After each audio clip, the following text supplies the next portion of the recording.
Hello, my friends. Welcome. Here we are. It is the 10th of February 2021. This is Chat with Matt, half an hour live stream, probably 40 minutes, to talk about whatever's going on. I do have some questions written in ahead of time or requests I will speak to. But here we are. I'm just getting this computer running up to speed.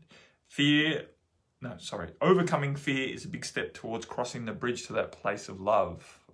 Hey, Brother Paul. Here we go. There's a picture of me quite a few years ago now, actually.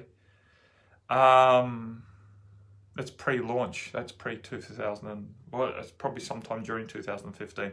But yeah, there you go. Me doing bridge pose on a swing bridge over a rocky river. Anywho, good morning, Sheena. How are you? Here we go. I'm going to launch into Sister Carolyn's request question resistance because she said I won't be able to be on long. I'm not even sure if she's on yet, but I will start talking to her. I did answer a little bit in text, which she did laugh at, so that's good. So anyway, it's a great question because there's a lot of it's a massive point. I'm trying to get the lighting right a little bit now, a little bit too. I need Paul here. Paul's watching the thing. He needs to be here with a bit of polystyrene or something to fill out the dark side of my face. It's not too bad though. It's not too bad, that contrast. Could be worse. Anyway, here we go. Let's not get lost in the lighting, Matthew. Carolyn wrote, "Hi Matt, I won't be able to make the call for long this morning. I have huge resistance and anxiety around driving our 6-gear manual work van from Whangarei to Paihia." I know that road, I drove it not so long ago. Knowing I have to drive there and back tomorrow with many detours along the way is terrifying to me, and I only had a couple of hours sleep last night. I have driven up there several times before, and I struggle with the gears on the steep hills, have stalled on the hill with cars behind me. Shock horror. There's no shock horror, that's me adding in emphasis. Please help me release the fear I have so I can do this easily. So, hey Sister Deb, how are you? Debbie, Ms. Love. Happy Wednesday. The connection isn't good for Louise. Try again, Louise. Sometimes it's just the bandwidth at your place, and I know it's 8 p.m. UK time. All the kids, everyone's on the internet. Sometimes it's just much easier to watch it in replay. That's the truth of it. Anywho, so the point is, Carolyn and everyone else who really fears embarrassing themselves or inconveniencing others, is that it's not so dangerous. It's not so dangerous. It's not dangerous to stall the van with cars behind you. The pressure of not holding someone up is basically a ramification or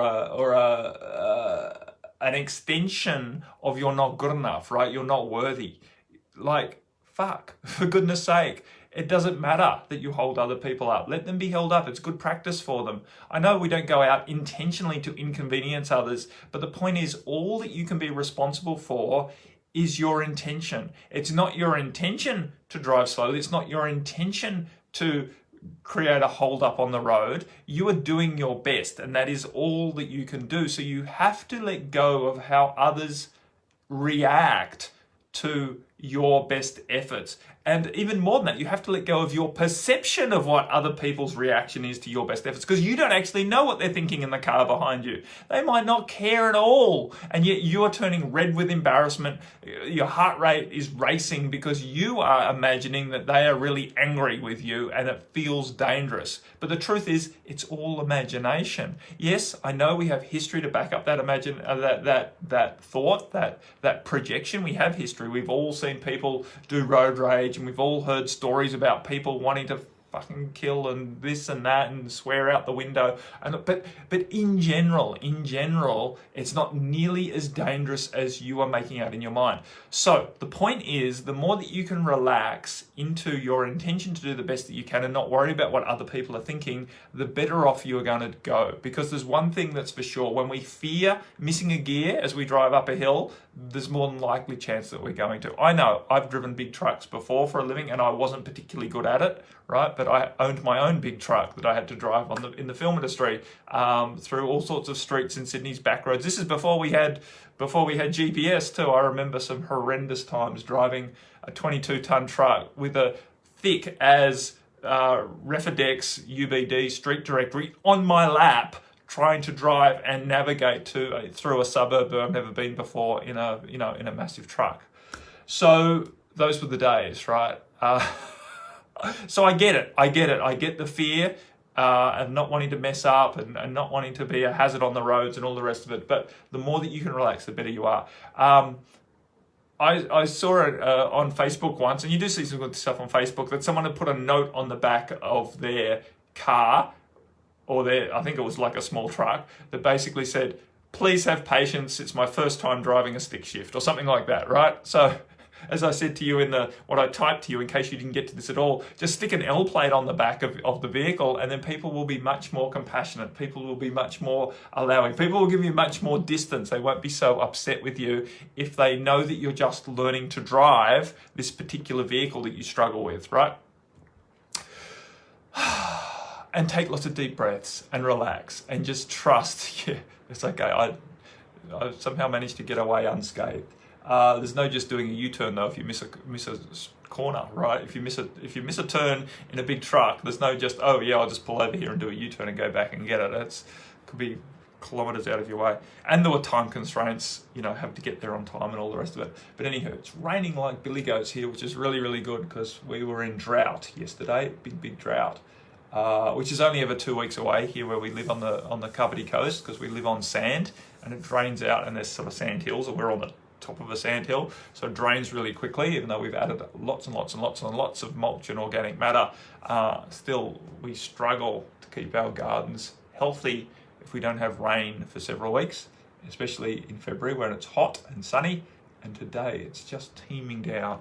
So that's good news, and it means I don't have to work on the deck this morning, which is also good news. Not that I have time, but I don't even have to feel guilty that I don't have time to work on the deck. Hey, Sister Kelly. Hey, Sister Jill. Snowing here. Swap now. No, it's summer. I'm in a t-shirt. Anywho, so hopefully that helps, Carolyn. Please just relax and do your best and let go. Just remind yourself that the fear is not justified. Just drive safely, and that's all you need to worry about. Just go slow, go safe. There's nothing bad's going to happen to you for driving slowly, for stalling on a hill, right? You're not going to get into trouble. They're not going to burn you at the stake. You're not going to be ridiculed and stoned or humiliated in front of the village. That's not going to happen this lifetime. So relax.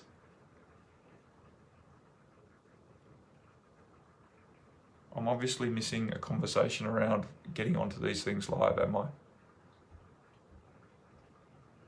Awesome. Sheena's got it sorted, though. That's exactly how it should be.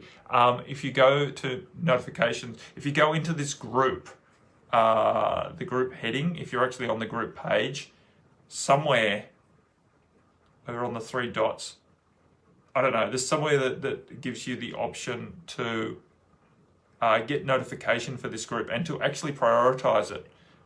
I should get better at telling people how to do that, but you can actually make sure you see all posts from this group. Awesome. I'm glad you can hear the rain, Sister Mary. Anyway, I am well, Sister Christina. I am well. You've asked the question and I'm about to answer it. But I wanted to speak to Carolyn's first because she said she had to get going to work. I presume it's to work. So yeah, just relax. And this is a message for all of us, because all of us worry far too much about inconveniencing others. And really, it's not our job to worry about that. We don't intentionally inconvenience others, but if we're just trying our best, that's all that we can manage, and that is more than enough. And the truth is, most of the time, we don't actually even know if we're inconveniencing them. Most of it is a projection from our mind that we're such a bad person because we're holding other people up or we're inconveniencing others, when really we're giving them massive opportunities to learn stuff about themselves, right? We are playing our part. All we can do is manage our intentions, not our outcomes, right? Okay, so let's backtrack here to Sister Christina. I was just thinking as the world, no, I'm going to try and read this properly. I was just thinking that as the world begins, I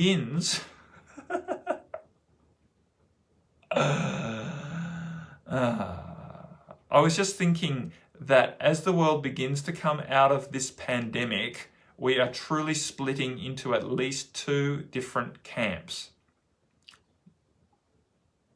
I'll shut up for now. I always believe that respecting another's opinion is right. And I'll shut up on that point as well, because what's right?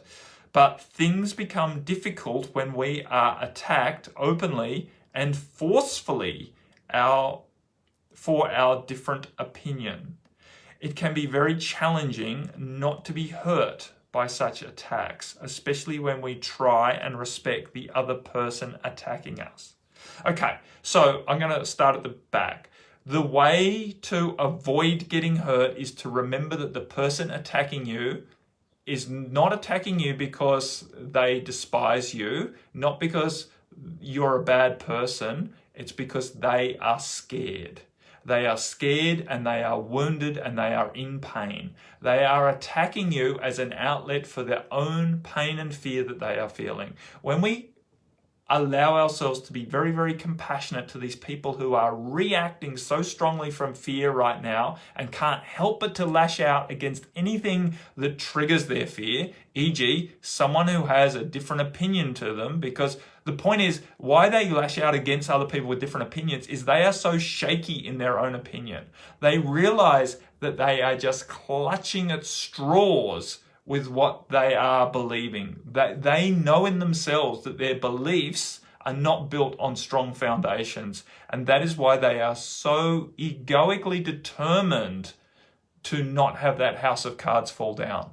They are so shit scared of not having a foundation at this time because they don't believe they can cope with the world as it is. So they need to believe in authority. And anyone who challenges authority is basically threatening their existence, even though that's not the truth. It's not the truth that you're jeopardizing their existence, but from their mentality, that's what they are feeling. So from that space of compassion that these people are very, very scared, very, very wounded, and thus like a cornered dog, showing all of their teeth and aggressively having to defend their position because they know nothing else, then we can relax. Then we can relax and let them have their own opinion and let them attack us as much as they want. But we just basically spray the Teflon on our shoulders and let their shit roll off us. We're like water off a duck's back. We understand that their venom has no influence over us because it's only their own pain that they are spitting. And it is really not an indication of who we are, but an indication of where they're at. And when we maintain that awareness that they are basically just unloading their pain, and while we might think it's terribly unfair of them to unload their pain on us, and in some ways it is, but we understand that they can do no better at this stage, at least with where they're currently at with how they've been indoctrinated and the reason they've allowed themselves to get on this slippery slope of allowing the mass media to put them into this fear-based, stress-based, reactionary state. When we get there, then we don't really worry about the fact that they're attacking us. So that's all. We just relax out of that and allow ourselves to move on. So I'm going to come back to the start now. We aren't truly splitting into at least 2 different camps. We really are not truly. There is a perception that we're splitting, but it's not true. We are all humanity and there are no different camps. We're all in this together. So while there are the people who are in fear and those who are in love, and we could say that they're different camps, they're not really different camps.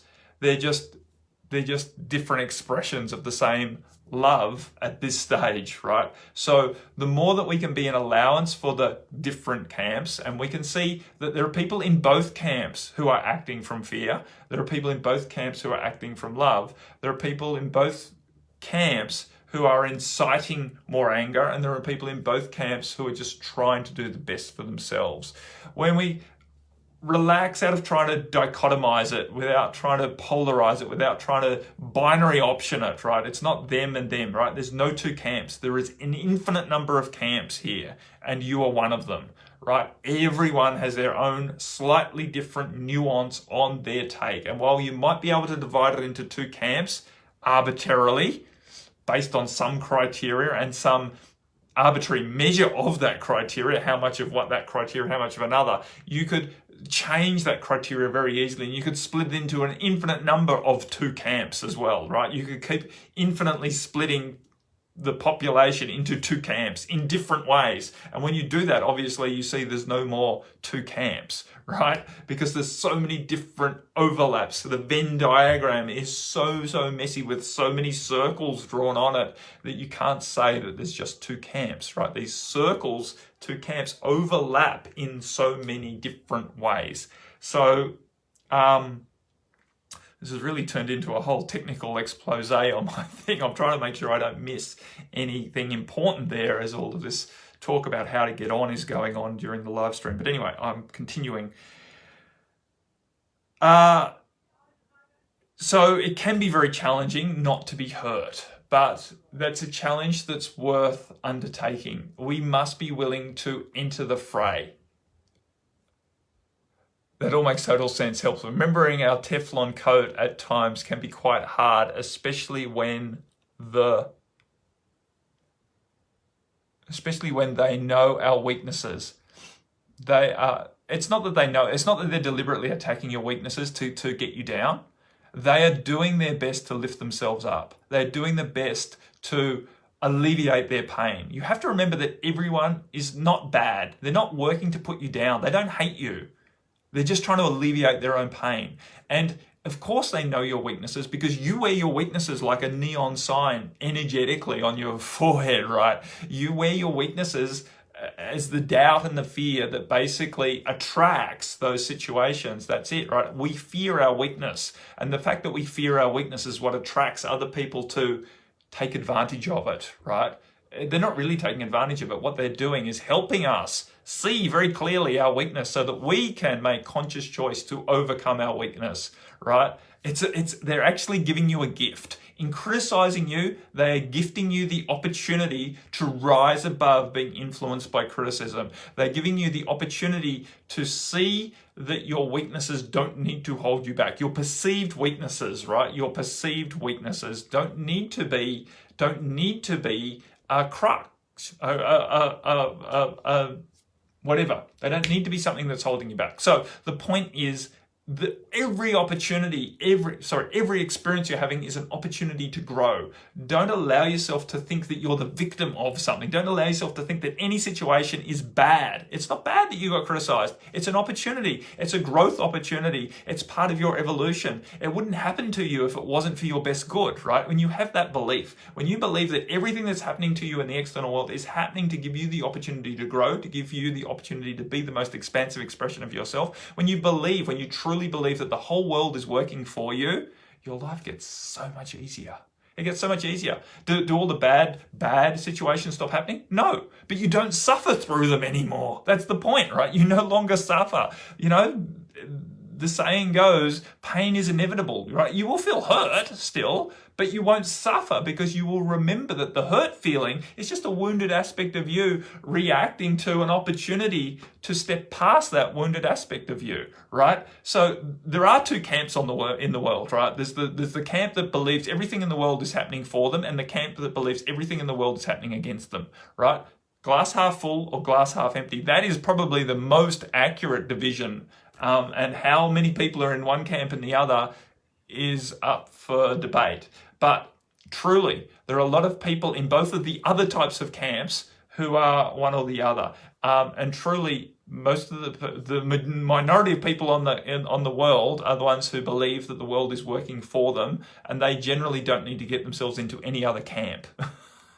Because the camps dissolve, because you no longer need to defend yourself if you believe that everything's happening for you. You no longer need to be safe based on being in the majority, right? You no longer need to fight for your team, which is what this is all about. This is tribal mentality. People want more and more people on their team so that they feel in the majority, because the perception is that the majority is right? We live at this, we have this delusion of democracy, somehow that democracy is a great thing, where the majority of people rule, right? What a fucked up idea that is, when the majority of the people are so easily manipulated, right? And then they get to make the decisions based on the majority, right?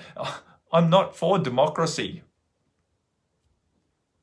I'm not for dictatorship either, but modern democracy obviously doesn't work. Because the majority of the people aren't fit to make good decisions. And I'm not putting myself in a hierarchy there, but it's just the fact that at the way that the world is at the moment, people have lost their sovereignty, and people who are not sovereign don't really make good decisions, because they're not making decisions based on what serves them. They're making decisions on what they've been told to believe, right? So they're just acting as puppets. So we've got a whole heap of puppets making choices, and then they say, well, we're the majority. The majority of puppets believe this, right? The majority of lemmings think it's a good idea to jump off the cliff. Therefore, we're all going to jump off the cliff. Anyway, that's a separate debate. But anyway, so yes, we can, so this other statement, I always believe that respecting another's opinion is right. No, I don't think that it's right to respect another person's opinion. I think it's beneficial to believe that other people have the right to have opinions. They have the right to have opinions. But you don't need to respect their opinion, and you don't need to respect the person depending on how they deliver the opinion, right? But you have to respect the right. You have to respect the fact that they have the right to an opinion. How they deliver the opinion and how they form the opinion, you don't have to respect that at all. So you don't. And there's nothing right about anything, right and wrong. It comes back to whether it's beneficial or not. I believe it's beneficial to recognize that people will have opinions and they have the right to have that opinion. And it's also beneficial to understand how they've formed that opinion and how they are using that opinion. Because a lot of people have opinions and then make their opinions right and then go around forcing their opinions on others. And I don't believe that's beneficial. I don't believe it's beneficial in us respecting them in doing that. Of course, they have the right to do that, but we don't need to respect it. We don't need to respect it at all. Because if we recognize that it's counter-evolutionary, that if it's counter to our happiness, not that it can interfere with our happiness so much, but if it's counter to the world's best outcomes coming in place, then we don't need to respect it at all. But we do need to respect the fact that they have the right to that. And there's a difference.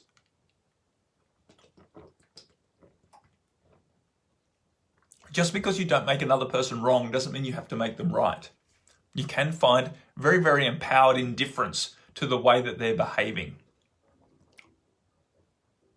Awesome, Sheena. I love that you love the world is working for me. And yes, maintain your Teflon cape. Caped Crusaders. Caped Teflon Crusaders so the shit just slides right off. Jill, the last few days, the UK government has been doing a mega psyop job with propaganda all over the media and even on the sides of buses, etc., to push division and fear. I felt so low yesterday, I couldn't stop feeling cold and kept bursting into tears. Not so much fear as frustration. Then had a major reaction to your meditation last night and cleared heaps of stuff in one go. Asked for help. Asked for help and totally received uplifting messages from 4 separate sources. And despite the snowy weather, I felt warm and glowing today. Thank you, thank you. Awesome, Jill. Awesome. So remembering, my friends, what we are experiencing is what we are releasing. And there's a huge amount of this density coming up. I had a very, very heavy day yesterday energetically, and last night, feeling very heavy in my head. It's energy, right? Don't need to create a story, a narrative around it. We don't need to go looking for an excuse for feeling the feelings that we're feeling. This is leading on to onto Brother Paul's question, which I believe is here. Yes. So I'll read it in a sec. But basically, understanding that a lot of what we're feeling, a lot of what we're experiencing in our body is response to what's going on around us, and is response to what is being triggered from within us as a response to what's going on around us. So shit's going on around us. We're living in a soup of fear, and that is dredging up or triggering or bringing to the surface the fears inside of us that align with the fears that are going on outside of us. So we've got this double action. A lot of people saying, is this mine or is this something from outside? And most of the time it's a combination. It's a combination, and recognizing that is very, very helpful so that you don't try and make it one or the other, right? Don't try and dichotomize. Oh, this is someone else's stuff. No. If you've reacted to it, then it's yours as well, right? Because if it was just someone else's stuff, you would hardly even blink an eye at it. You wouldn't even need to ask the question, is this mine or is this someone else's, right? Because it wouldn't influence you at all if it was all someone else's. You would just feel it and it would wash through, and it wouldn't create a pause. You wouldn't create the need to ask the question. So if you're feeling something, then part of it is yours, right? It's part of it is linked to you. Yes, the majority might be coming from someone else. Someone else might be triggering it, but still there's room there for you to relax through and let go of it. Because as soon as you say, oh, it's all of theirs, you basically distance yourself or disconnect from the opportunity to release something. You basically bury your head in the sand, say, this isn't mine, it's not my fault the world is shit, right? It's just as much your fault as everyone else's, right? It might not be your fault, but it's our responsibility. We all live here, we're all part of this. We cannot just hide from the world and think that it's going to pass us by. And at the same time, we can't take the burden of the world on our shoulders either. We just have to take responsibility for our little part of it, which is basically just maintaining our intentions. So, and doing what we can to help ourselves and holding empowered, what's the right word? Choices, making empowered choices for self-care and the like, right? Like Jill said, did a meditation, asking for help, sure enough, received help, feeling much better. Perfect, right? Perfect example. Feeling a lot of density in the world, choose to do something about it in an empowered way, right? Rather than go down the rabbit hole with it. We can't control what feelings arise, but we can take command of what we do about it, right? We can take command of how much we align with what we are feeling, how much we make it true, how much we go looking for reasons for it, or looking for excuses about it, or looking for solutions to it when we don't even need to solve anything. That's the point, right? Don't go looking for solutions for something that doesn't need solving. If it's just something that you're feeling, it just needs releasing, doesn't need solving, so you don't need to fix it. So stop it. Stop making it real. Yeah, it's real, the feeling you're having, but you don't need to find a plausible reason for feeling it. This is the problem. Humans need to have a reason for everything. Otherwise, they doubt themselves. It's like, am I really feeling this if there's no reason for feeling it? Am I going mad? Am I crazy? Am I wrong for feeling something that I can't see a reason for feeling? And then, of course, the mind goes looking for a reason. Of course, you can always find a reason in some way or another. Even if the reason is not very plausible, you can still believe it. Plenty of people believe some pretty crazy stuff because it suits their narrative, and it then gives them an excuse for feeling what they're feeling, which then makes them feel better egoically that they've got an excuse for feeling this way, but it also entraps them because now they have to fix the reason that they've chosen before they can overcome the sensation, right? So if they believe they're feeling bad because the rest of society is misbehaving, now they can't feel good until the rest of society starts behaving. So how do we fix that? Well, you can't. You've now just created a catch-22 where you're feeling terrible because of them, and you're blaming them, but there's nothing you can do about them. So you've just disempowered yourself, right? So let's not go there. Let's not go there, right? If truly, when you're feeling bad, when you're feeling uncomfortable, remind yourself, this is what I'm releasing. I am releasing this. You are in command of your process. And then when you release it, you will feel better. Now, you might not be able to control how you release it, but at least you haven't blamed something else that you have no control over at all. You've held responsibility for your experience, and therefore it's in your hands. Anyway, I'm going to read what Paul wrote. I've got so many notifications going on. I've got a busy day. The cycle being in ill health, body always injured, then the belief we are always looking to why and trying to heal ourselves, then it's a repeat. We become lost in it. Even when we do see signs, get support, see it reflected from others, we still can't seem to step out of the cycle for long. So this is common. All of these cycles that help our ego make sense of the world, like blaming our discomfort on an illness or an injury or a reason. And this, is not just with the body, but this is Paul's issue, right? In the physical body is how his energy is being processed, and then he looks outside of the world, looks, for a reason for this, whether it's, dietary or injury or whatever, right? So it's very common to then get into a habit of always doing this, and it's a mind game. It keeps the mind occupied. The mind we love purpose as a being. We love to have a purpose, and a lot of people, unfortunately, find purpose in trying to fix themselves. It becomes an awesome purpose for people, awesome, but not very beneficial, because we get lost in this never-ending merry-go-round of looking for reasons and trying to fix it, always thinking that we're improving ourselves. But the point is, most of the time we're acting from some sort of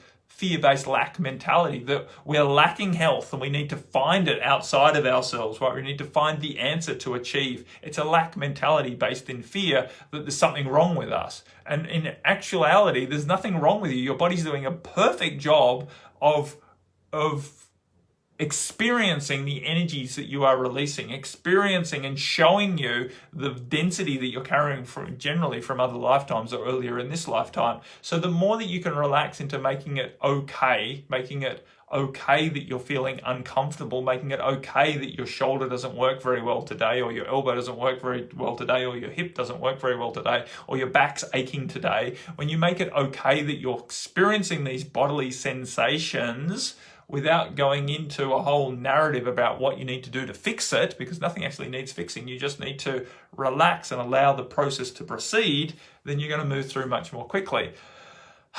The challenge becomes doing it consistently, and for me it's just about putting reminders up about things, right? You can have reminders that come up on your online calendar, right? You can have little things that flash up that's, at times you can put little things in that just are little reminders. You can put post-it, old school way of post-it notes in places where you look a lot, like the fridge, the mirror, the computer screen, your phone, your rear-view mirror on the car, places where you look a lot. You put little notes to remind yourself that what you're feeling is what you're releasing, or I'm okay, or I am worthy, or whatever, right?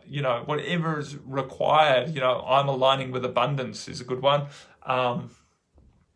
Not just abundance of prosperity financial, but an abundance of health, an abundance of love, an abundance of all resources and support, right? So the other important thing, Paul and everyone, is not to beat yourself up for feeling beat up, right? And this is very, very common, that many of us are judging ourselves consistently against some unrealistic expectation that we're supposed to be able to step out of the cycle, that we're supposed to be able to do this thing perfectly, that we're supposed to be comfortable in our bodies all of the time. And then when something goes wrong, when we feel something that's not in alignment with this perfect expectation, then we beat on ourselves for having failed. Oh, what have I done wrong now? How did I manage to fuck that up? How, I was doing so well and now it's all gone. What did I do wrong? You did nothing wrong, right? You are a continual experience of releasing energies that you've picked up in the past. These energies that you've picked up in the past are basically battle wounds from you showing up as a hero on this fucking planet, as a being of light, showing up as a light warrior against insurmountable odds and being very, very harshly dealt with, right? That's what you're carrying. You're a war hero with PTSD. When you remember that, you can be much more compassionate with yourself and don't make yourself so wrong for feeling all of this discordance, right? Don't make yourself wrong for being so effed up in the mind and in the emotions and in the physicality. We're carrying millennia, thousands of years worth of discordance from basically as a light worker on this planet, whether we were directly in battle and all of this that happened to us, or we've been on this planet sucking it up, right? Sucking up and healing others through in discordant ways. I was watching someone trying to come to yoga. It's Maggie, of course, comes through the wrong door. I tried the door, it didn't open, but it should have. I'm only interested because I've got a big hole in the deck and I don't want someone to fall down it. So that's it. So don't beat yourself up for feeling beat up. Don't beat yourself up for feeling like you're failing, that you're not getting it right, that you're not progressing fast enough, that you're still stuck in a cycle. This idea, oh, I'm stuck. You're not stuck. You're progressing. You're just not progressing as fast as you want to from an egoic perception. So let go of the idea that there's some sort of should around how fast we should be moving through this. Oh, I've been doing this for decades now. I should be perfect by now. I should have released all this, but no, there's no should have. There's no should have. Let go of the should haves. Let go of these. It's been propagated for so long that if you reach enlightenment, that you should be just, in peace all of the time. But it's bullshit. It's bullshit, my friends. No one is in peace all the time. The great spiritual masters that walked this planet were not in peace all the time. They had a certain acceptance to what was going on, but they're still experiencing challenges and discomforts. They were still having times when their anger was raised, right? Look, read the life of Jesus, for goodness sake. Read any saint's life about the challenges and the experiences they had, and you will see that it was no bed of roses. And I don't know where this modern idea came that when you're enlightened or when you're spiritually successful, that your life is just easy and you're always in the flow. I don't know how that arrived. No doubt it's a dark agenda to keep people feeling less than about themselves, feeling not good enough, feeling not worthy, feeling not spiritual because they're having all of these challenges and therefore they have not obviously achieved any sort of spiritual mastery if they're having all of these challenges in their life. Right? We've been played again. We've been given beliefs that really are disempowering us because it's not true. You are far more spiritually advanced than you give yourself credit for. So relax and stop trying so hard. Stop trying so hard and accept yourself as yourself, right? You are not failing. You're doing great. All of you, each and every one of you. So relax. Okay, my friends? Hopefully I got to everything. Sorry, the chat on the screen was pretty distracting today, so I might have missed some comments in there that I should have spoken, or I could have spoken to, would have liked to have spoken to. I will read back through them when I get a chance. I've got another call starting soon. But my intention is to serve you as best I can. I trust that I have done that. If you did want to know something and I missed it, please ask me again next week. You can write it in the chat. The most effective way is to write it in ahead of time because then I go through those much more easily than stuff scrolling up the screen because that's, I struggle to read at the best of times. And when it's scrolling up the screen, it's easy for me to miss. Anyway, my friends, much love. Go well. I have an announcement, of course. But it's new moon on my Friday morning at 8 a.m. So today is Wednesday. In 2 days' time, 48 hours, nearly 46 hours, 47 and a half hours time. No, 46 and a half hours time. We have a light language call here, not here on Facebook. I will advertise it though. I've got to advertise it this morning. I should have advertised it already. I was going to do it last night and I ran out of time. Then I said I was going to do it this morning and I didn't. And now I'm into calls. But anyway, I'm going to get an ad up soon with the call-in details for a free light language call for the new moon, Chinese New Year. Awesome time to engage with this process of moving into the age of Aquarius. And also I'll talk a little bit. It's not much talk in these calls. It's about 15 minutes of talk and about 50 minutes of light language really to have an experience out of mind and in the space, but working also with the year of the metal ox, the yin metal ox, yin metal, soft metal this year. Last year, 2020 was a young metal, a hard metal. So we're still in metal, but softening it up a bit. And the ox, a powerful animal that loves structure and loves routine. So it's an interesting juxtaposition between the age of Aquarius, and there's so many planets coming into Aquarius right now, and of course on the new moon, the sun, which is in Aquarius for the whole of the month, well, the whole of 22nd to 22nd, you know, the zodiac month, and obviously the moon is there as well on new moons. The moon is always in the same sign as the sun because they're aligned. That's what a new moon is. The sun and the moon together, but also a whole heap of other planets: Mercury, Saturn, Venus, Jupiter. I've got one wrong there. I know Mars is not, because Mars is creating a bit of a rack up opposition. Not that I know anything about astrology, I will say, but anyway, I can read, albeit slowly. So anyway, so that's coming up. I will put the ad up. I will send the emails out. If you're not on my email list, it'd be a great idea to get there, just in case you don't get Facebook notifications so effectively. Emails are much more reliable in general, as long as it's not going to your spam junk folder. But anyway, so that's happening in 2 days' time. So new moon. And so as we lead into the new moon, my friends, just be aware that you might be feeling a little bit tidy pops. You might be feeling a little bit fatigued. You might be experiencing a lot of what you are releasing. The great thing about new beginnings, which happens at a new moon, awesome time for a new beginning, Chinese New Year. There's hundreds of millions of people having their New Year's Eve right now. Or this month, right? This time is New Year's Eve. So a lot of people setting intentions for a new year and letting go of the old year. It's an awesome time to tune into that morphogenetic field and allow yourself to have another go of letting go of what doesn't serve you. But in letting go of what doesn't serve you, it does feel dense, right? Before every new beginning, there's an old death. We have to make space for what we're stepping into. So be an allowance for what you are releasing right now. Be an allowance for an intensification of what you are releasing. And there may be quite a bit of fatigue in your vibration, right? You might be feeling a bit low, might be feeling a little bit hopeless, useless, worthless. You might be feeling a little bit of lack of energy, lack of motivation. That is all very, very normal. Don't judge yourself harshly for feeling that way. And at the same time, don't feel that you're supposed to be feeling that way. Adam just sent me a message. Wait till 2:20 p.m. I don't know whose time that is to send out your new moon message.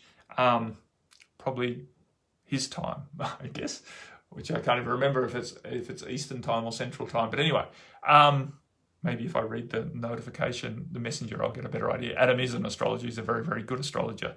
And he's a client. And he's a member of this group. And I think he's watching, of course, because he's just commented on something that I just said. So that's an obvious one, isn't it? Anyway, my friends, I should get off this because I do have another call starting soon. Much, much love to you all. Much, much support. Whatever's going on for you, relax and trust that it's all working for you. Remember, there's basically two options on this planet: love or fear, lack or abundance, right?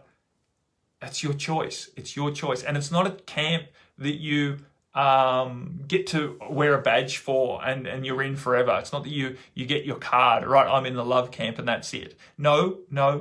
It's a choice. It's a choice. It's a choice that you make in every moment. Whether you are relaxing into love and trusting that the world is working for you is a moment-to-moment choice, or whether you are getting incited into fear, whether you're getting railroaded into fear and thinking that the world is against you and you need to fix all this stuff happening in the external world. That is a moment-to-moment choice. Your job, your responsibility, first and foremost, is to remind yourself to stay aligned with love rather than fear. You know, if you're trying to make a decision and you're getting lost, just come back to what would love do now, right? If you are finding yourself frustrated, if you're finding yourself angry, if you're finding yourself sad, if you're finding yourself depressed, just ask yourself, what would I do right now if I loved myself? What would I do right now if I was fully aligned with love?